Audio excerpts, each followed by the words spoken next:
tremendous progress on both. ক্ষমতা গ্রহণের পর যুক্তরাষ্ট্রের শিক্ষা বিভাগে প্রচুর পরিমাণে অনুদান বাতিল করেছেন মার্কিন প্রেসিডেন্ট ডোনাল্ড ট্রাম্প। সম্প্রতি এ নিয়ে ডেমোক্র্যাট নিয়ন্ত্রিত 8টি অঙ্গরাজ্য ট্রাম্পের বিরুদ্ধে মামলা করেছে। এতে বলা হয়েছে দুটি প্রধান শিক্ষা অনুদান কর্মসূচি বন্ধ করে দেওয়া হয়েছে, যা শিক্ষক প্রস্তুতি ও উন্নয়নমূলক প্রশিক্ষণের জন্য পরিচালিত হতো।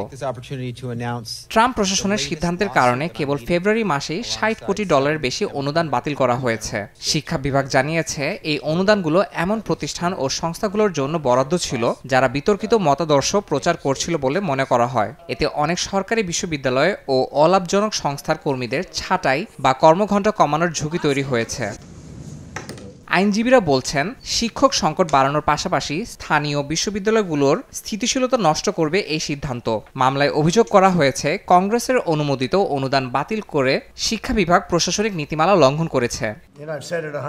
এদিকে ট্রাম্প জানিয়েছেন, শিক্ষা মন্ত্রণালয় বিলুপ্ত হলে রাজ্য সরকারগুলোর হাতে শিক্ষা প্রতিষ্ঠান পরিচালনার দায়িত্ব তুলে দেওয়া হবে। তিনি বলেছেন, শিক্ষার্থী ঋণ ব্যবস্থাপনার দায়িত্ব যুক্তরাষ্ট্রের ট্রেজারি বিভাগ, ক্ষুদ্র ব্যবসা প্রশাসন বা বাণিজ্য বিভাগের মাধ্যমে পরিচালিত হতে পারে। ইয়াসিন মোহাম্মদ জিসান, সময় সংবাদ।